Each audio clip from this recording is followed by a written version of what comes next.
This story starts in the summer of 1990 in the Dallas suburbs.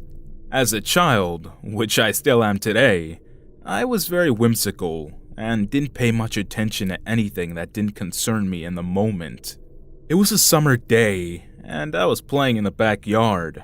My mom had to run some errands, so of course I stalled and waited till she was walking out the front door, until I finally managed to drag ass and join her. "Did you shut the sliding door?" she asked. Not remembering or caring at all, I said yes, and about our day we went. We arrived back home early evening around 6. As we entered the house, the sliding door was wide open. Of course, my mom scolded me on this one, and me, truly not remembering whether I apologized or not, went on about my business.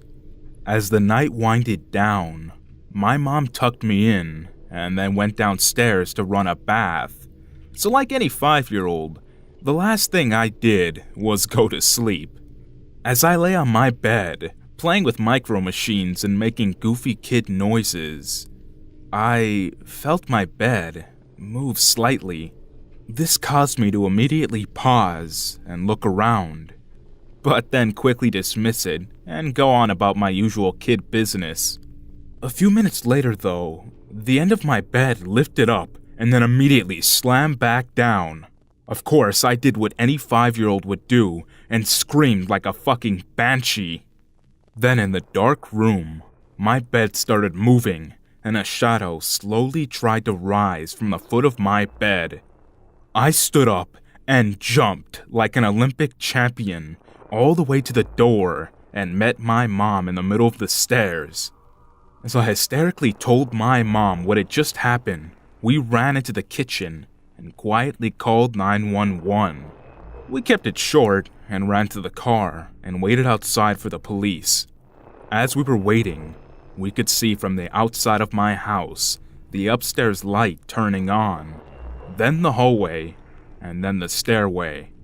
After a minute, the police came screeching into my driveway. They flew in the house and searched it, but to no avail. The cops then told us that as we came home that afternoon, we probably walked in as the intruder was trying to rob the place. Although nothing was touched or disturbed, needless to say, I didn't sleep in my room for a month. And now, every time I get home at night, I always turn on every light and check every crevice. Thanks a lot, creepy burglar. I hope we do meet again, 'cause next time, I will beat the shit out of you.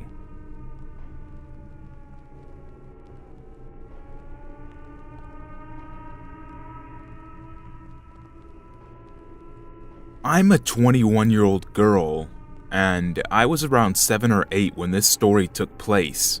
I grew up in the suburbs in a large city in Ohio. My neighborhood was like any stereotypical suburb, really safe, lots of kids, and all the parents knew each other. You get the idea. So let me explain the layout to my house, for clarification in the story. So when you walk in the front door, there's a living room which my parents used as their office, and then the kitchen is straight ahead. Right off the kitchen to the left is the master bedroom. Near the front door, you go down about 8 steps and we had a finished basement, which my sister and I used as our play/TV room. Then we had a traditional second floor, which had 2 bedrooms for me and my sister. So one night my parents decide to go out with some friends of my dad. So it's me, my sister Rachel, who was 9, and my dad's friend's son, Ben. I believe he was around 12 or 13 at the time. I remember him complaining to his dad, saying he was too old for a babysitter. But whatever, my usual babysitter Kristen was watching all of us. She was about 17 at the time, and has been watching Rachel and I since we were toddlers. So the night starts out fine. Kristen ordered us pizza, and we were all watching TV in the basement. We had a large, sectional L-shaped couch that we were all sitting on. It was against the wall that backed up to 2 large windows, which faced into the backyard. Since our basement was not a traditional basement, you could clearly see out to the backyard through the windows. So, we're all watching a movie. I remember it was the new Spider-Man movie with Tobey Maguire, as this was around 2002 to 2003. We had been in the basement a while. It was around 10 p.m., and I hear what sounds like someone walking around upstairs on the second floor. The ceiling in the basement lined up to where our 2 bedrooms were on the second floor. I look at everyone else, and they heard it too. My house is older, but I still know what the sounds of people walking around sound like, as opposed to just old house noises. We did have a large Labrador retriever, so I figured she was just walking around upstairs, and we all decide to ignore it. About 2 minutes later though, I go upstairs to the kitchen to get some water, and I notice my dog sleeping on the couch in my parents' office area. She had obviously been there for a while, as she was in a deep sleep. At this point, my 7-year-old self is freaking out, wondering who the fuck was walking around upstairs. Also, I want to point out that a month earlier, when Kristen babysat me and Rachel, she let us watch the original Halloween. So I had been convinced since then that Michael Myers was hiding around every corner of my house, waiting to kill me. But on with the story.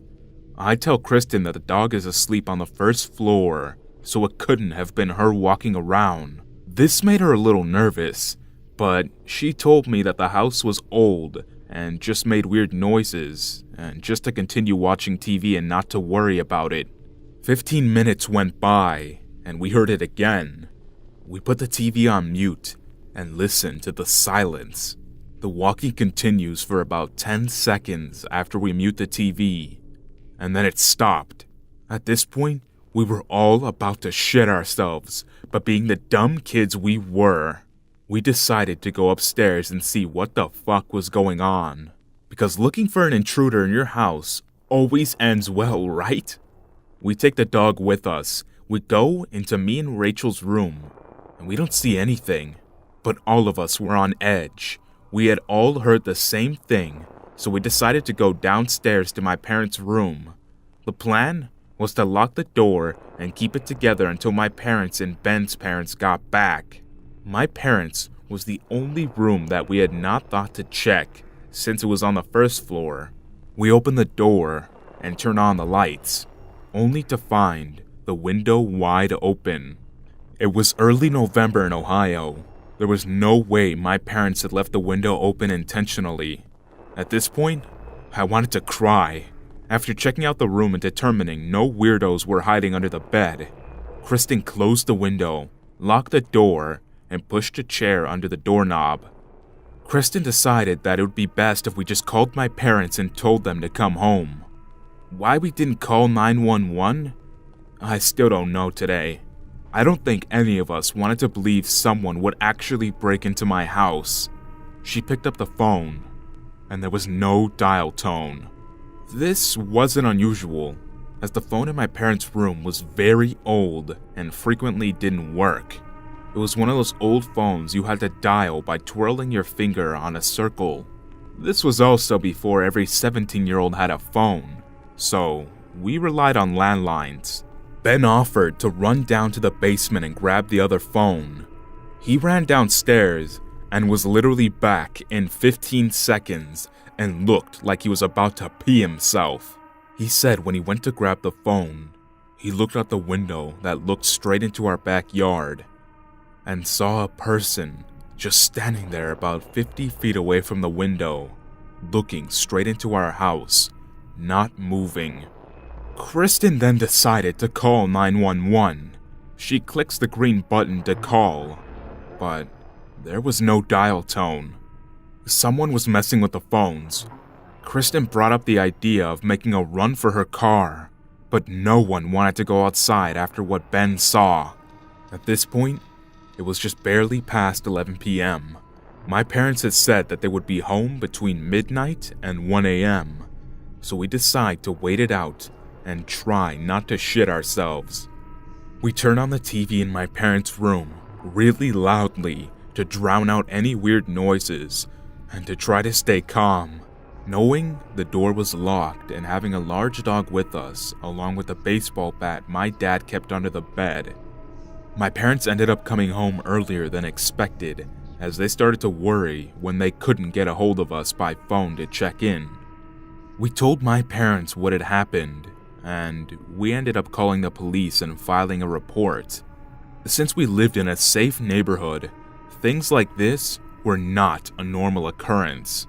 When the police went out to investigate the phone issue, they found out that the phone line had been cut. There were also around 4 or 5 cigarette butts on the ground near the window that looked into the basement. Not very far from where we had been eating and watching TV, we could clearly be seen through the curtain sitting on the couch. No one in my family smokes. Whoever broke in or tried to break in had clearly been watching us for a long time and knew that my parents weren't home. We never found out if someone was actually inside our house. The police searched all the rooms and nothing was missing or looked out of place.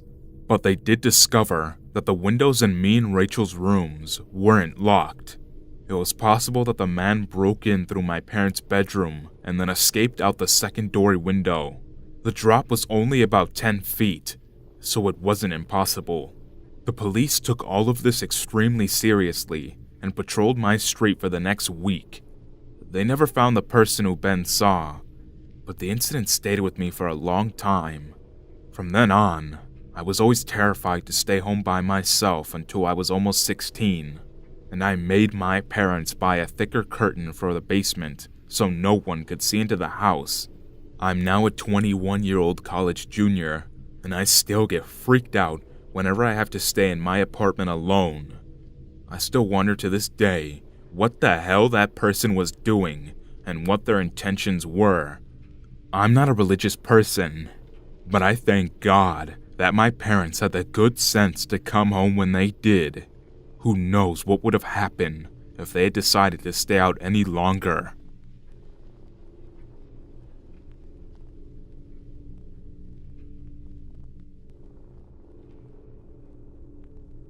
I am, and have always been, a very small girl, standing at 4'11", full grown, now at 27, and I have always been able to pass as being much younger than I really am, especially if I'm not wearing makeup. When I was a small child of about 7 or 8, my father bought a little cabin in a town in Texas called Livingston. I believe the specific area within Livingston was called Onalaska. The cabin was nothing remarkable at only 600 square feet.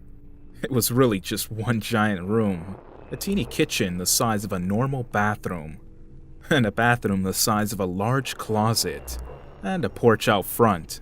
The whole property consisted of 2 lots, so there was plenty of space, but the cabin itself was dingy.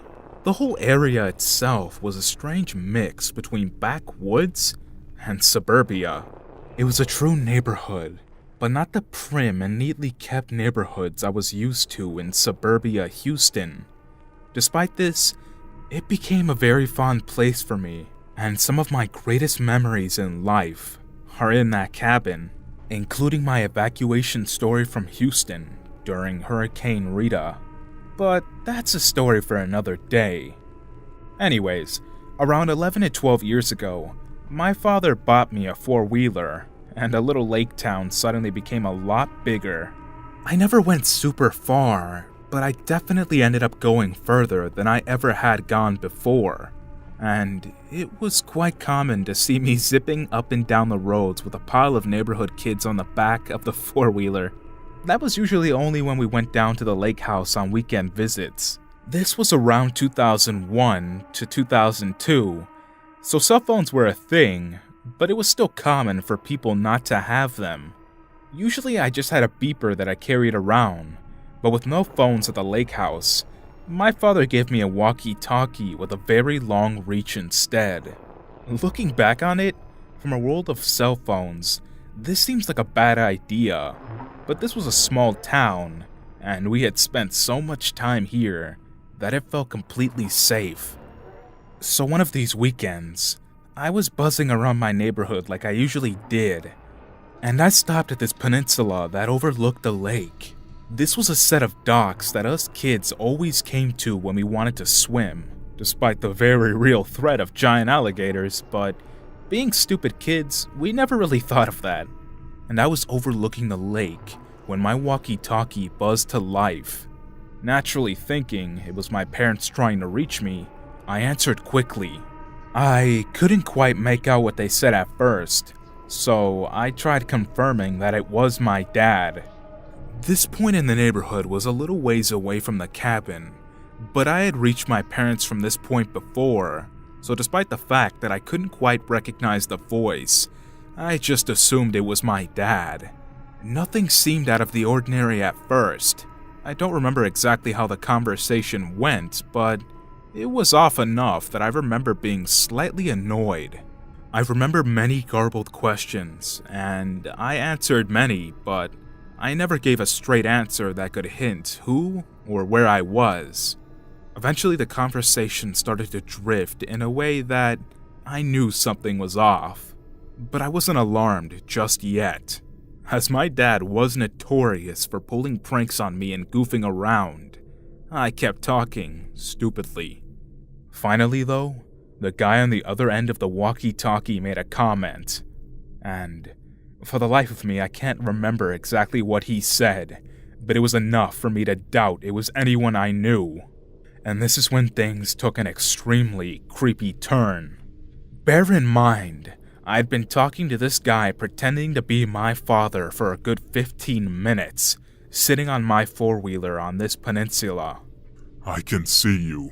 You should come take a ride in my boat," he said in a very giddy tune.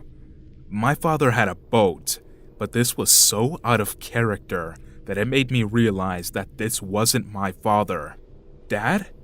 You're not my dad, are you?" "What are you talking about?" he said. "If you can really see me," I started, feeling a bit peeved that this guy had been messing with me. "What am I wearing?" He paused for a second before the walkie-talkie cracked to life, and he said very clearly, "You're wearing an orange shirt, you have red hair, and you're sitting on a red four-wheeler right by the swim docks. Now I'll ask again, why don't you come ride in my boat?" At this point, my eyes widened and my blood ran cold. This entire time, some strange guy that I didn't know had been watching me from God knows where. It took me maybe 10 seconds to look around wildly and then kick the four-wheeler up and race out of there so fast that the wheels had a hard time catching the ground. I remember the wheels spun out against the gravel beneath them, and when the four-wheeler finally started moving, little me had a hard time holding on.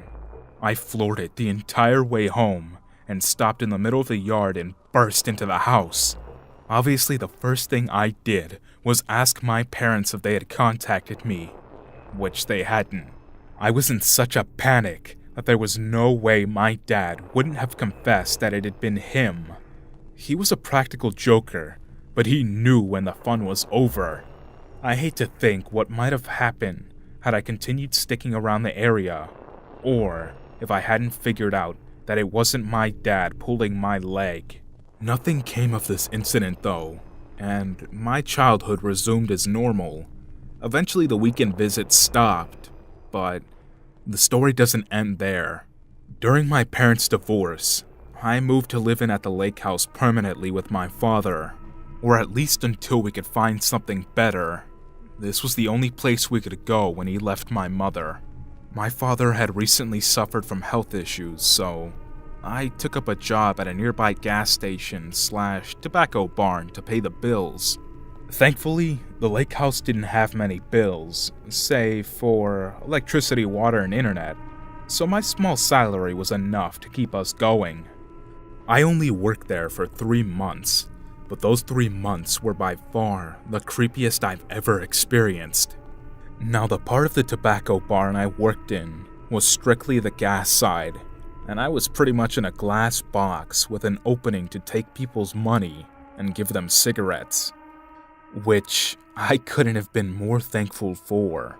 Several times this man came to visit. He would leave to pump his gas, after staring at me awkwardly for a while.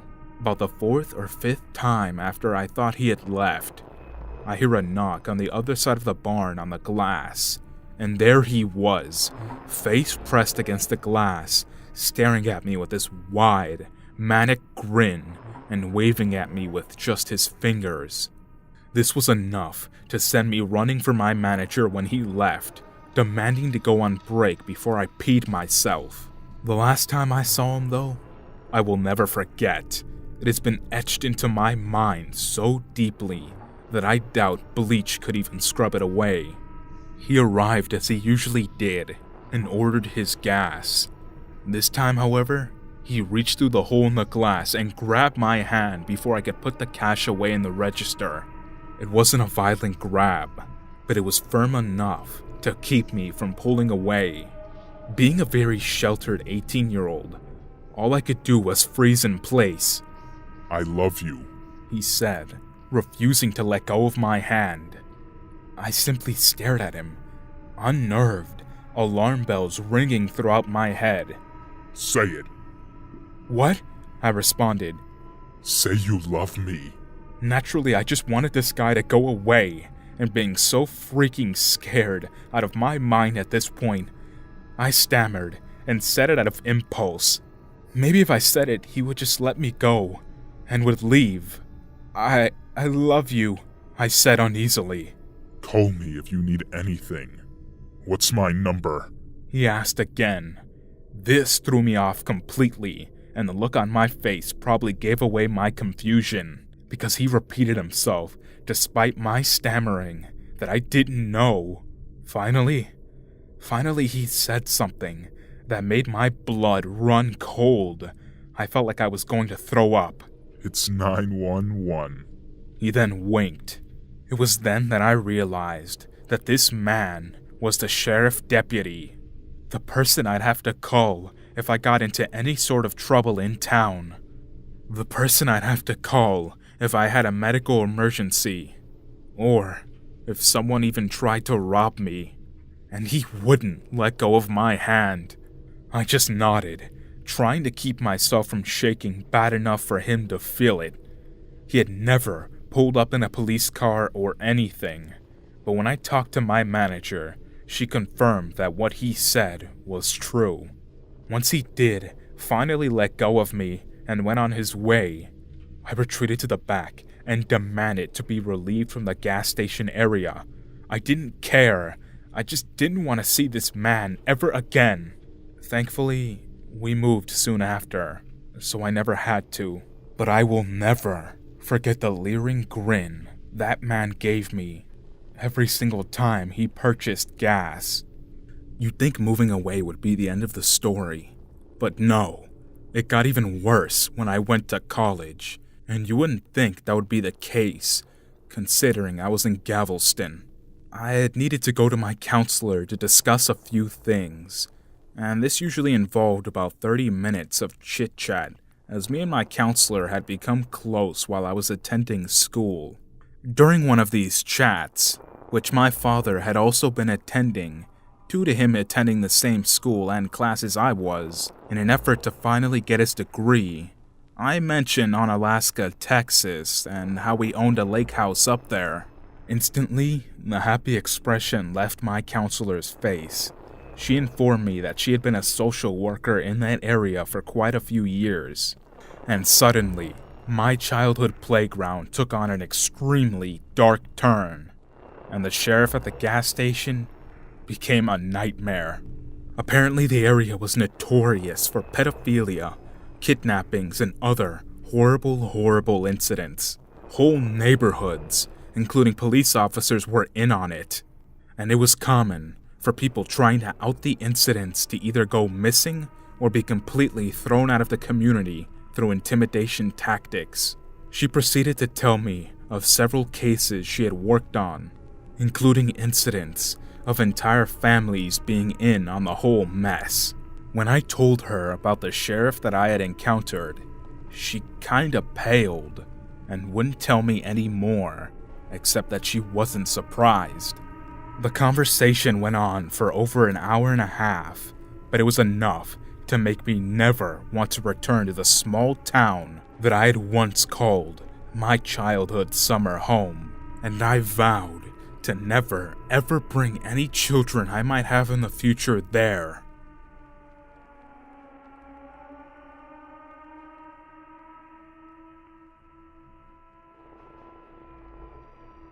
So this happened a while back when I was in my early 20s. I was working at a little retail store in my town's mall. It was coming up to the end half of the day, and I don't know how I noticed it, but an older man, probably in his 50s, I'm not sure, had walked past my store 3 to 4 times. Not consecutively, just every now and again. Now, I worked in those little costume jewelry stores, so it was odd for an older male to be walking past so many times. But I kind of didn't think anything of it. I don't even know how I picked up on it in the first place. Anyways, closing time came, and I had left to catch my bus home at around 6:30 p.m. I remember it was transitioning into winter because it was dark out by then. I'm a very paranoid person. I still live by the stranger danger rules. So even now, when I leave work, I make sure I change into an outfit that's less fashionable. I don't like drawing attention to myself in any way possible. Personally, I have had a past of attracting all the wrong kinds of attention for no reason at all.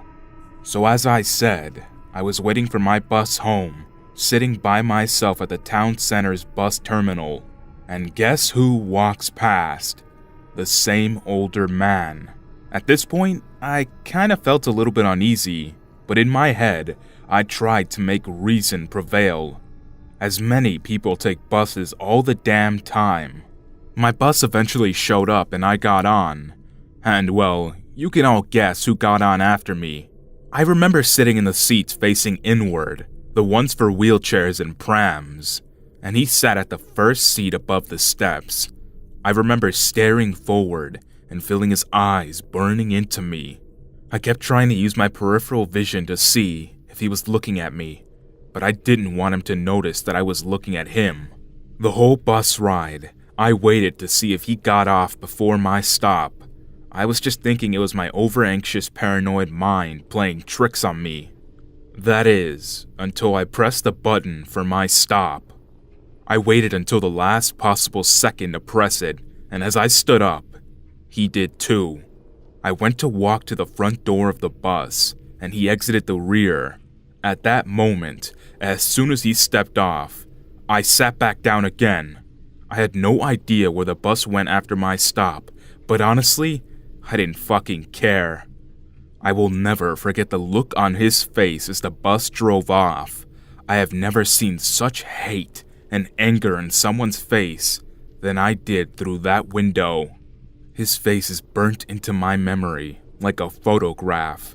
It still absolutely terrifies me to this day. I have no idea what would have happened to me if I got off the bus at my stop that night, but I'm glad my paranoia was so intense that I didn't.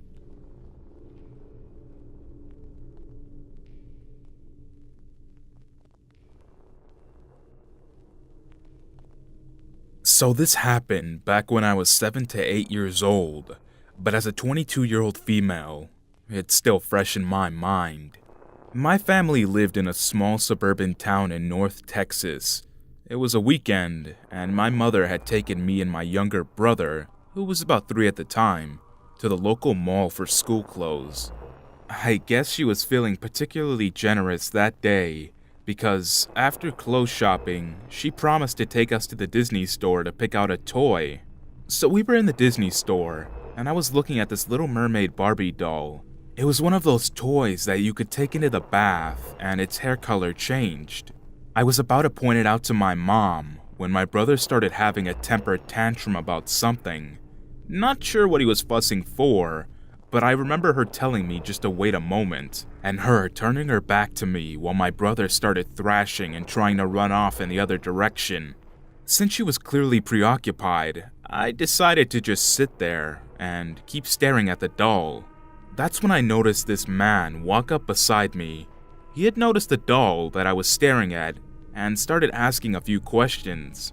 They went along the lines of what I liked so much about this doll and how many other dolls I had, and if I thought his little girl would like it as well. I was kind of only paying half attention. I was way too absorbed in staring at the toy to even bother looking at this man. Then I remember him asking how old I was, and the next thing I heard was my mother screaming my name as the guy picked me up and tried to fling me over his shoulders. After this, I panicked and screamed as the guy was running. I guess I had managed to kick and flail enough for him to lose his grip on me. So there I was on the mall floor, crying and confused as my mom scooped me up, little brother in tow, and screaming for security. Apparently the guy had just kept running, and he managed to get outside before they could call a lockdown on the building. We never heard any news back from the police on finding this guy, and I also never got my doll. This event was creepy and traumatizing, but it didn't end there. About 2 months later, we had a new family move in right across the street. I remember my mom commenting on how it was weird because the house had only been on the market for a week. The new neighbors were a couple that were slightly older than my parents with 2 little girls, one of which, Ashley, happened to be the same age as me. We became fast friends, and I was so excited when she ended up being put in the same class as me. My dad and Darren, Ashley's dad, had also become fast friends as most of the people in the neighborhood were elderly and were just happy to have someone to talk to. We had a bunch of barbecues together, but my mom always insisted that the family was weird and thought it was rude how Ashley's mom never joined us. Anyways, since Mr. Darren, which he insisted that I call him, worked from home and mom was always busy with my 3-year-old brother, it quickly became the norm that Darren would be the one to pick me up from school with Ashley. He would always joke that I was almost more of his daughter than my parents. He would always joke that I was always more his daughter than my parents, which was a comment I always shrugged off, and every day he'd ask me if I wanted to stay the night. I'd never spent the night at anyone else's house, but it sounded like fun, and eventually I'd convinced my mom to let me.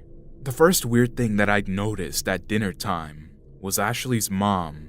She was always really quiet and kept to herself, but I thought it was super weird that she had cooked dinner, set the table, and then promptly went to her bedroom. When I asked Ashley why her mom wasn't joining us, I was promptly shushed and asked not to talk about her mom. So we ate, watched a few movies, and then got ready for bed. The second weird thing I noticed is that when Ashley said it was bedtime, I said okay and headed towards her bedroom. When I started crawling into her bed, she laughed and asked what I was doing. "We don't sleep in here, silly. We sleep with Daddy." She then took my arm and pulled me into her father's room, which I noted was not the same room her mother slept in. So her big sister Ashley and myself crawled up in bed with Mr. Darren. I thought this was very weird, but I'd never slept at anyone else's house before, and just assumed different families did stuff differently. And before you ask, no, he didn't do anything to me. Or if he did, my mind has effectively blocked the memory. To my knowledge, it was just a normal night. Anyways, the next day came, and it was Saturday. I went home, and the weekend carried on like normal. Monday was when shit hit the fan, so to speak. It was lunchtime, and our class had just piled up into the lunchroom when I saw Mr. Darren sitting at our table and waving at us. Parents did visit during lunch on occasion, so it wasn't particularly weird. Him insisting to sit next to me instead of his own daughter and having his arm around me the entire time was weird. I started feeling very uncomfortable, but I didn't say anything, mainly because Ashley had been glaring daggers of jealousy at me the entire time, and I was scared that saying something would only make it worse. Lunchtime ended, and it was time for recess. I said bye and told Mr. Darren that I'd see him after school, and then we headed outside. The moment that we got to the playground, Ashley confronted me and said, "Daddy likes you. Now we have to move again." I had no clue what she meant by that, but she stormed off before I could ask her anything. Then I saw Mr. Darren by the trees, just outside the playground. That was weird. Parents weren't allowed to join during recess, and all these red flags started to go up. I didn't know what was wrong, just that it was bad, and that I shouldn't go over there. He was continuously calling me though, and had something in his hands. I really didn't want to be rude, so I walked over anyways. He said he had a present for me, and gave me this pretty shiny pink wrapped box.